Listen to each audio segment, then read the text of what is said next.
Pemirsa, pakar hukum pidana Jamin Ginting menyebutkan keputusan hakim yang memvonis bebas Gregorius Ronald Tanur harus dikritisi.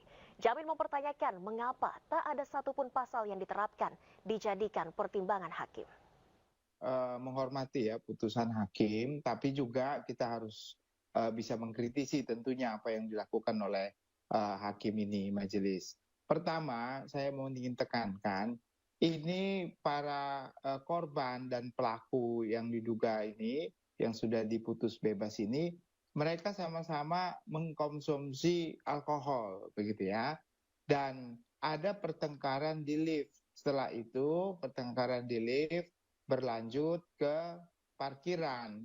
Nah, waktu dia ada di samping mobilnya si yang bebas ini, mobilnya dijalankan dan melindas. Nah, pertama aja sudah nggak boleh orang mengendarai mobil minum alkohol, kan begitu kan? Itu kan tentu dilarang, kan begitu kan? Nah, lalu setelah itu dia mengendarai mobil mengakibatkan melindas korban.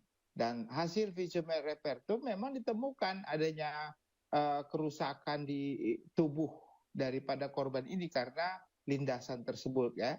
Nah, dengan demikian ini ada dua kategori. Apakah ini kesengajaan, apakah ini kelalaian yang mengakibatkan kematian.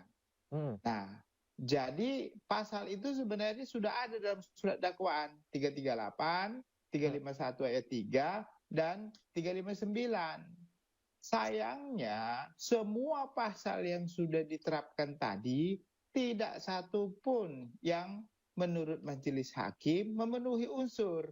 Ya. Padahal bukti-bukti yang sudah dihadirkan harusnya sudah cukup terkait dengan itu. Kalau alasan dalam pertimbangannya tidak ada saksi yang melihat langsung terkait dengan pelindasan tersebut, itu bukan merupakan suatu alasan. Karena kalau orang membunuh aja, kalau ada pisau, nggak ada yang melihat, kan nggak bisa juga. Jadi cukup dengan pada kejadian itu ada hubungannya kematian orang tersebut dengan kejadian sebelum terjadinya kematian orang tersebut. Dengan siapa dia bertemu, kapan dia bertemu, apa hubungan antara pelaku dan orang tersebut sehingga kemungkinan besar dialah pelakunya.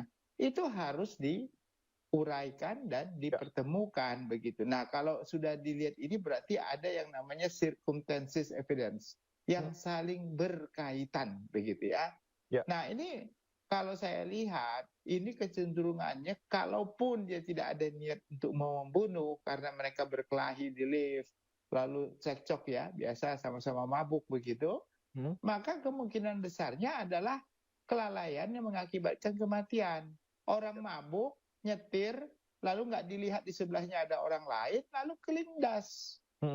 Nah, itu lebih cenderung ke sana, kelalaian yang mengakibatkan kematian di pasal 359 itu. Itu ada dalam surat dakwaan jaksa penuntut umum. Cuma saya kenapa nggak itu dijadikan dasar penghukuman begitu loh.